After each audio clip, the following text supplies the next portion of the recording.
Dr. Richo has been in this community for a number of years, and I didn't ask if I could say this, but I in fact took my first counseling class from Dr. Richo many, many years ago, and believe I did a process recording, and I mustn't have gotten too bad a feedback because I kept on moving on with the field. So Dr. Richo has been teaching throughout the community for at least 30 years. He's a therapist here in private practice, and he also, which I think is an amazing thing, continues to supervise interns at the Community Counseling Center. He's been an author of many, many books, including How to Be an Adult in Relationships, and most recently, his last book is The Power of Coincidence. And he has, I think, some flyers here if after the presentation's over you'd like to come get one. And I think there are different classes that he has on CD that he can make available to you. So without further ado, please join me in welcoming Dr. David Richo.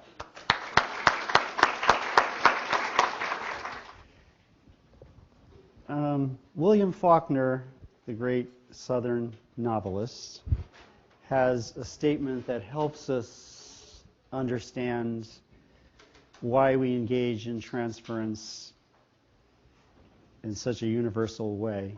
He says, "The past is never really ended. It isn't even past." That there's something about us that holds on to what happened before and is still not fully processed and laid to rest. And we look for other relationships in which some of the original unfinished business or unmet needs might get their chance to be fulfilled or completed. I don't see transference, and neither did Freud after a while, as a form of neurosis, except in certain extreme forms that it might take, but as a normal way that we have of going on looking for what we had missed out on before. And if we didn't have transference, then everything we had needed for personal evolution would have had to come from those two little people, our parents. And here we have the chance instead to look for something from partners, therapists, teachers, and so forth. So let's start with the word transference. It comes from two Latin words. This part means across, and the second part means to carry. So in transference, something is carried forward or carried across time into the present, or another way of saying it is, the past now is so intimately joined to what happens in the present that it's hard to tell the difference. Hard to tell the difference, unconscious. And this is an irregular verb in Latin, to carry. So the past participle is latus. So here's where we get the word translate. See the connection? That you're basically translating the present into the archetypes of the past. And as one final thing, which I think is also very fascinating, the Greek version of trans is meta, and the Greek version of fair is for. It's as if, and as Goethe says, everything mortal is a metaphor. So it's as if all of our relationships are metaphors for something greater or more primary, something that stayed with us from the beginning and that never seems to leave us entirely. What is it that stays with us from the beginning? This set of basic needs which are the recipe for survival in early life. So when we came into the world, we were certainly needy of attention. Someone had to pay attention to whether we needed to be fed or changed or sleep and so forth, to accept us as we really are, to value us, to believe that we're worthwhile, and to show us affection, especially in physical ways, and at the same time as all this, to allow us to move on when the time was right. So this would be a description of what's called the holding environment. What does it mean to have a holding environment in early family life? That our parents paid attention to us, accepted us as we are, rather than trying to make us into what they thought we should be, appreciating us, cherishing us, valuing us, not afraid to show affection in physical and non-sexual ways, and at the same time allowing us to make whatever choices fit with our deepest needs and wishes as they evolved in the course of life. And it just so happens that these same needs, which I call the 5 A's, give us a kind of working definition of what love really is. How do I know that someone loves me? He pays attention, he accepts me, he appreciates, he shows affection in appropriate ways, physically, and at the same time allows me to be myself and make my own choices. This would be a way of knowing whether I love someone or whether someone loves me.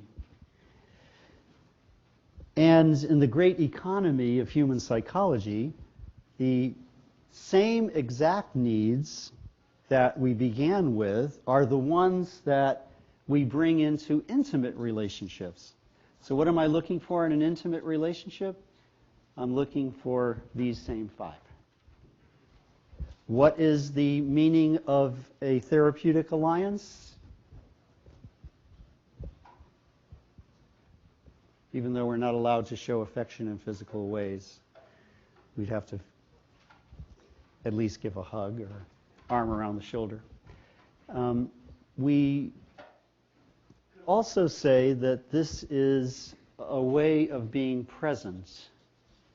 What does it mean to be present? How would I show that I'm present? I'm paying attention rather than focused on myself, as in a narcissistic style. I accept you just as you are, without judgment, without criticism, without interference. I appreciate you. I feel a genuine liking for you, and at the same time, I allow you to pursue life in the way that you need to, whether or not it matches what I would like. So when these original needs were not fulfilled, or at least not fulfilled in what Winnicott calls a good enough way, then we would transfer them, carry them over into intimate relationships or into the therapy experience. Some clients come still believing that it's possible to have these fulfilled. Others come with the despair that they won't really be fulfilled, that the experience of therapy will be another example of failure at empathic attunement. What is empathic attunement? The same. And of course, we're seeing, especially in borderline patients, the inability to be able to handle any form of abandonment. And so intimate relationships become difficult when there's an emotional deficit in how you could even receive these. Perhaps a good working definition of intimacy would be the ability to give and receive these 5 A's at the same time with the same person. So even to be able to receive them is something that doesn't happen automatically. It happens when they were consistently provided originally. Part of the fulfillment of the early needs is that you also receive with the fulfillment the ability to be satisfied with a moderate amount of need fulfillment. Borderline hasn't achieved that. So installed in our psyche, within our psychic structures, what are psychic structures?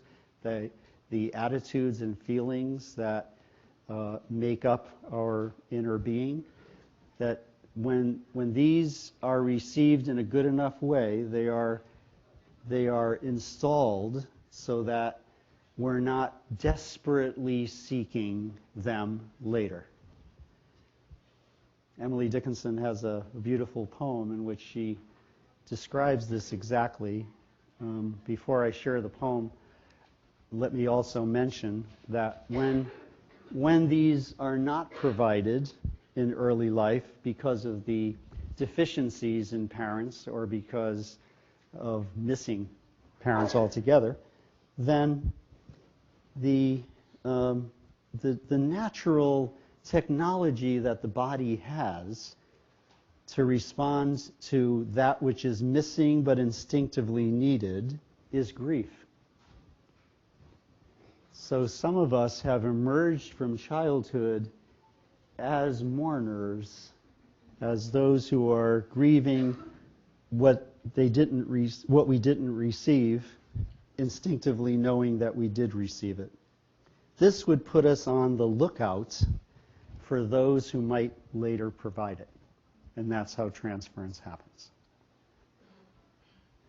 Her poem goes like this. A loss of something ever felt I, the first that I could recollect, bereft I was, of what I knew not, too young that any should suspect. A mourner walked among the children. I, notwithstanding, went abroad, as one bemoaning a dominion, herself the only prince cast out. Elder today, a session wiser, and fainter too, as wiseness is, I find myself still softly searching for my delinquent palaces. And a suspicion like a finger touches my forehead now and then, that I am looking oppositely for the sight of the kingdom of heaven. The delinquent palaces, the palaces where the needs were in delinquency, were not fulfilled, that's what I'm still looking for. And at some point realize, oh, it's not really out there. It has to begin in here with my grieving and letting go of what happened. And then seeking healthy relationships in which this can happen. My belief is that a transference is like a poor man's style in trying to get this to happen. So I think it should be looked upon with great compassion. And obviously it happens from both sides. The term countertransference is not used as much now. It's because that made it seem as if our transference was only in response to the client's transference. Now we understand that in this intersubjective approach, which I'll soon talk about, we're both needy in some way, if we could allow ourselves to notice that occasionally. So Heinz Kohut, in talking about transference, helped a lot in self-psychology, of which he is the founder, by looking at three possible phases in which the transference happens. And these phases match the phases of our own personal growth. The first phase is mirroring, the mirroring transference, in which the client is looking for someone who will mirror his or her feelings and experiences. Do you really get it? Do you really understand me? How would you provide the mirroring? It's simple. You would pay attention, you would accept without judgment, you would appreciate the depth of feeling, you would have an affectionate response, and you would allow the client to stay in this mirroring phase for as long as is needed. Sometimes you just wonder, well, is this ever going to go anywhere? Because, they just come in every week and they keep telling about what happened and keep talking about their experience, and when are they going to get to the point at which they want to change, which is what we're supposed to be about. It takes a certain amount of appreciation and patience to be able to say, well, I need to stay put with this person in this mirroring phase. Now, remember when I talked about intimacy means giving and receiving, these 5 A's. Some of us will feel uncomfortable when someone looks to us for mirroring. It will feel like a kind of intrusion for some, or it might even feel like too much is being asked, or I don't want to soften myself this way to enter into this kind of an alliance. That would tell us that we have some work to do on ourselves. Secondly, the second phase is that the client begins to idealize the therapist. He called this the idealizing transference. And this is where the client looks up to you and thinks that you have all the answers, and this is where you hear things like, you're the best therapist I ever had, and so forth, and you can nod and say thank you. But what could be happening is something very healthy, which is they want to have someone to look up to so that they can create a simulacrum inside of the healthy therapeutic response to the events that happen in life. The borderline person is incapable of doing that. So that's what makes it confusing for us. But in the idealizing transference, someone looks up to you, and in the mirroring transference, someone asks you to look into them. And he extended the idealizing transference and called this final phase the twinship. This is where the client feels like he's your equal and that he has learned what he needs to learn. This is a wonderful phase to be in. This is the part where you're going to restructure life in accord with the newfound insights and the resolved issues that have been worked out in the therapeutic bond. And this is where the client says, I think I may want to become a counselor. And all of this would be a good sign. If you stop to think of it, these three also mirror healthy support systems. Let me give a simple example. Let's take the Alcoholics Anonymous program. When you first come to the program, you're looking for somebody who understands your drinking. And they do. They mirror you. They say, yes, we know what it's like. Then you start looking up to them, and you even ask one to be your sponsor. That's the idealizing phase. And then finally, after being in the program for a long time, you feel like you're an equal in the recovery process. This also matches what happens in early development from the object relations point of view, because at first we're looking to our parents to mirror our feelings. Then we're looking up to them and idealizing them. And from the idealizing comes what Kohut called the transmuting internalization. I'll say a little more about that. And then finally, you become an equal with your parents and your fellow adults in the world. So this is the outline of human development overall. Everybody follow so far? So let's just say a little bit about each of these, and then I want to open up for questions.